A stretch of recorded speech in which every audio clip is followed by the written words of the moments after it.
friends, it's Emily from burlapkitchen.com, and tonight we're going to be making a simple farmhouse style coffee table. So for this project, you're going to need 5 15-inch 2x4s. I know I only have 4 here, but we're going to need another one later on in the project. 4 18-inch 2x4s and 4 38-inch 2x4s. Now we are going to need some furring strips, but that's going to be later on in the project, and I will show you. So first thing I'm going to do is I'm going to clear off my space, and you definitely want to work on an old surface because you don't want to get stain or paint on anything good for sure. You want to wear gloves because that stain, if you get it on your hands, it stays on forever and it's hard to get off. So I'm going to start staining my boards, and I am using Minwax in the color Dark Walnut. So for this project, first of all, I want to encourage you and tell you that I think you can do it. I think it's super easy. It takes a little bit of muscle, but I think it'd be awesome to have a fun girls' night where you have everything cut and pre-stained and you can just get together and have a fun night creating some beautiful farmhouse furniture for your living room. So I'm just going to keep staining these, and I also want to, while I'm staining these, I also want to encourage you to look for what you have. This entire project cost me less than $40 to make. So look around. I found my paintbrush in the basement from a leftover project.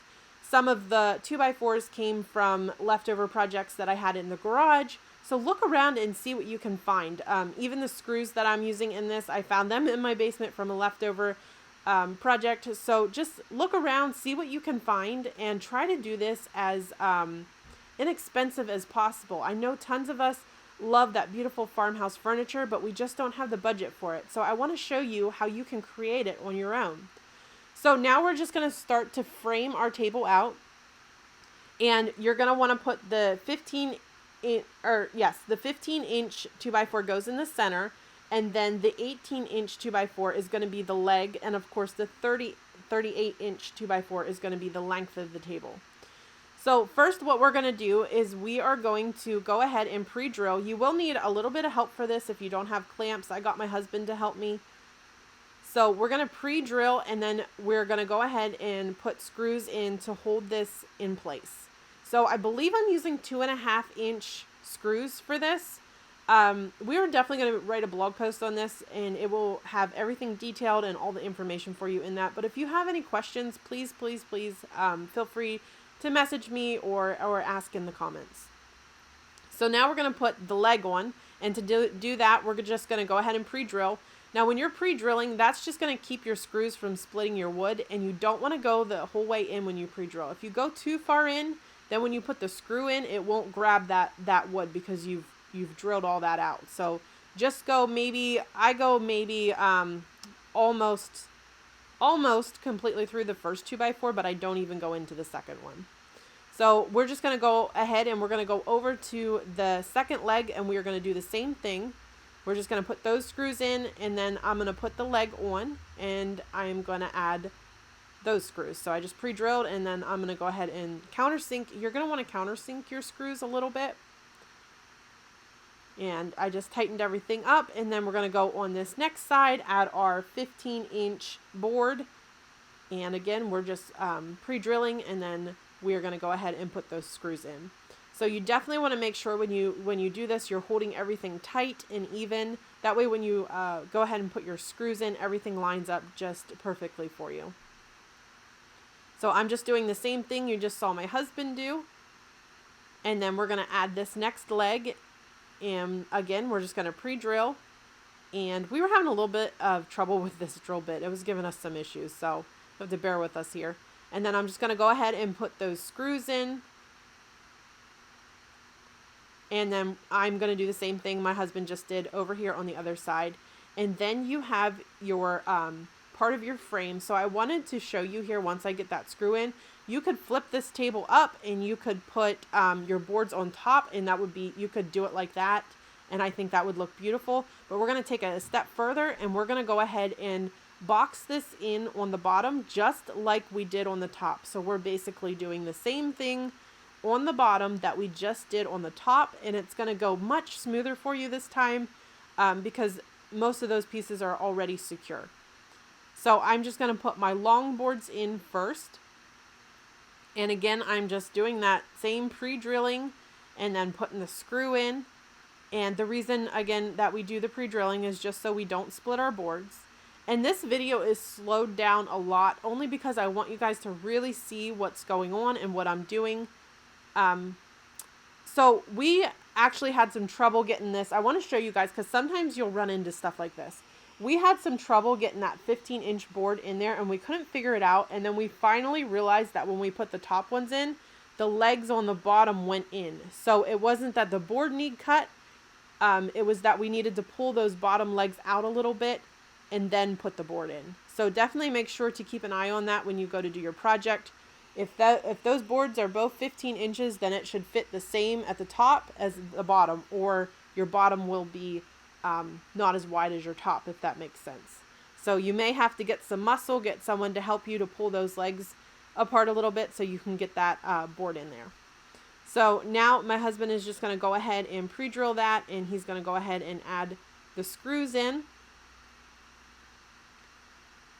And again, I believe these are 2.5-inch screws. I will check and see what they are, and we will add that to our blog post.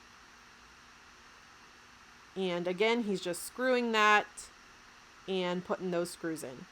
And I'm just chilling while he does that. Okay, so we're almost done with this part. This part takes the longest, is just getting that frame all built out.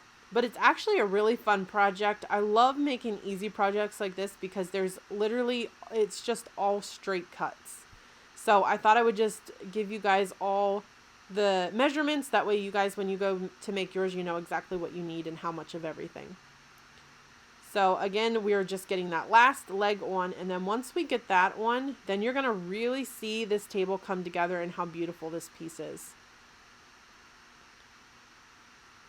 Actually, this is the last leg, excuse me.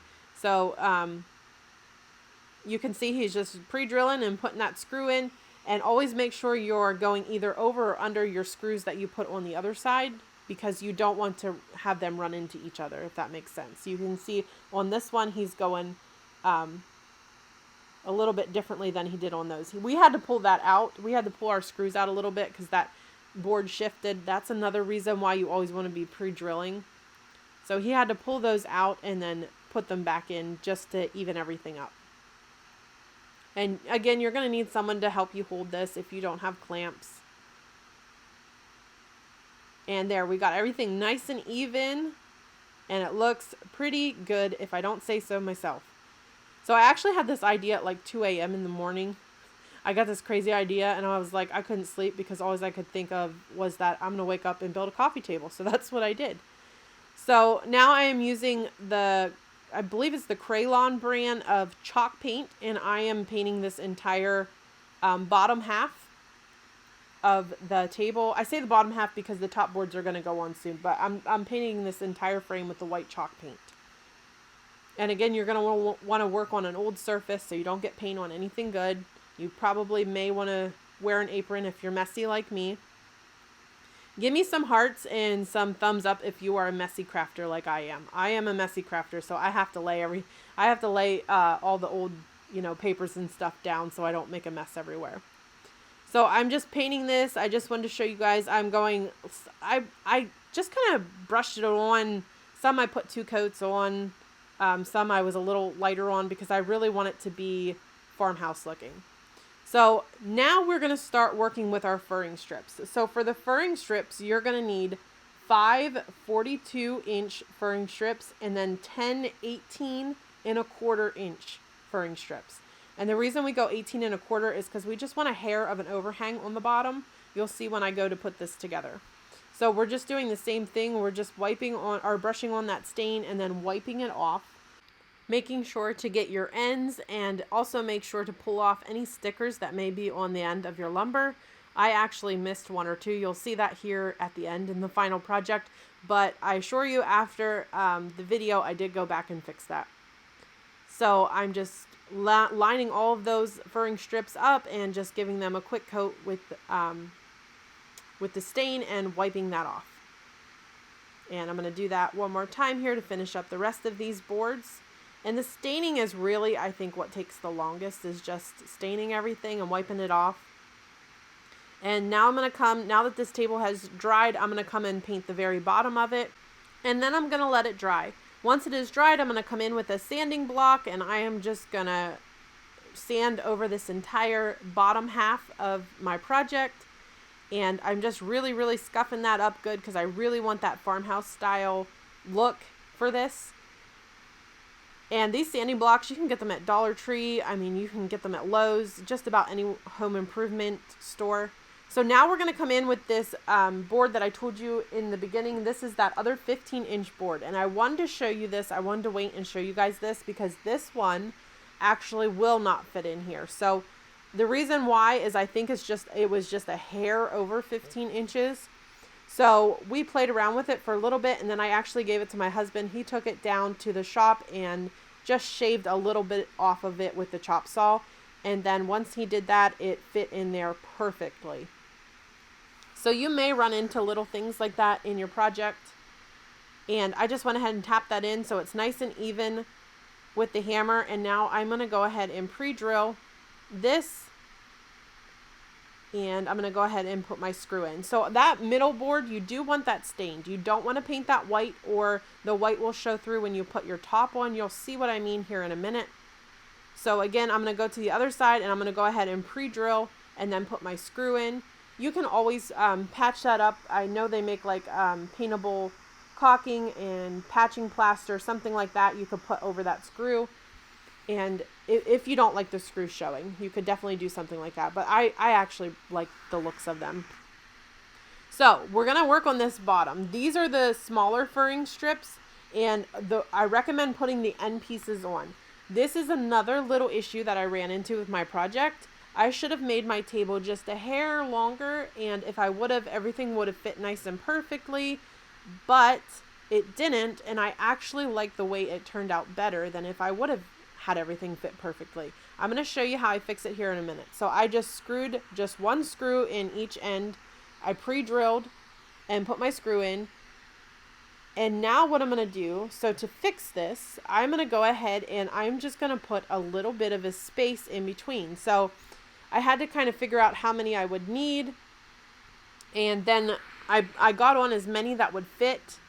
And then from there, I went ahead and started spacing them out. I just eyeballed it. I guess if you wanted to, you could make some kind of spacer or maybe even a shim or something like that. But I just eyeballed it. And again, I would definitely recommend putting those end pieces on first. That way they're nice and tight and even. And I just bucked them right up against the 2x4. And then I put my pre-drilled and put my screws in. So this part just took me a little bit, just until everything was lined up and looked the way that I wanted it to. And then once I got everything looking how I wanted it to, I just went ahead and I just pre-drilled. I just went down through there and pre-drilled. You see it moved on me a little bit. I will fix it when I go to put my screw in. And then I just went back through and put my screws in. I know you can't see too good, but when I move around here to the front, you'll see exactly what I'm doing. So now that that is all secure, I'm just going to come around to the front, and you can see that sticker there. I forgot to stain that, but I did go back and fix that. So now I'm just going to go ahead and do the same thing on this side and drill all my holes. And then I'm going to come back down through with my screws and just secure all these boards with my screws. And now these screws that I'm using, I believe, are a little bit smaller than those 2.5. They could still be the 2.5 because they're going into the 2x4s. So the 2.5 will be fine for these, but when you get to the top, you're going to have to use a smaller one, or I believe it would go through that 2x4 that I have in the center. So I'm just going to put my top boards on, and I'm going to space those just a little bit. And again, you want to get your end boards on first. That way you know what it's going to look like on the end, and then you can even everything out and put your spaces in the middle. So I'm just making sure everything is nice and even, and I actually messed up here. I should not have drilled and screwed where I just did. Now the center one is fine. That one is right. Now that one is wrong. So I should have went in. You'll see here, I should have did those like I did the middle ones, because then my screw pattern is off a little bit, if that makes sense. So I'm just putting my screws in. I just want to let you guys know that way when you go to do your project, you don't make the same mistakes that I did. So again, I'm just going to make sure everything's even. You can see where I put that on that leg, how I screwed that into the leg. It should have been over on the other, that other 2x4. I hope this is making sense. If you have questions, just ask. Now that one was right, and then this one was wrong. Now you'll see here when I go to do the middle, I did do the center ones right. So I'm just going to go ahead and drill my screws in, and you can see how everything's getting nice and secure and tight. That's what we want to happen. And I'm going to fix my spaces. As you work, you just want to make sure when you go to screw each board in that your spaces are nice. Right there where I'm drilling, you can see down the center, that's where I should have probably drilled the end pieces. That way my screw pattern would be even. So I'm just going down the middle here and drilling all of those, and then I'm going down on the ends, and again, that's where I should have screwed that end too. And now I'm going to take my screws, and again, these are smaller screws, so the larger ones would probably work right in here, but in the middle section, it would probably go through your 2x4, and you don't want that. So I'm going to go ahead and add these screws in. And we are almost finished. Guys, if you love this project, if you're loving how this turned out, please give me some hearts and let me know what you think. I'm just going to tighten everything up. My husband came up eating a sandwich to inspect my handiwork. Now you may want to coat this with some kind of a clear sealant like polyurethane or something like that. And then that is it, guys. This table would look awesome as a coffee table. I think it would look cute out on your front porch. Many different ways you could style this. If you love this project as much as I did, please let me know below in the comments, and maybe I'll start to incorporate more farmhouse style simple furniture DIYs. And for more ideas just like this one, please visit burlapkitchen.com. Thank you.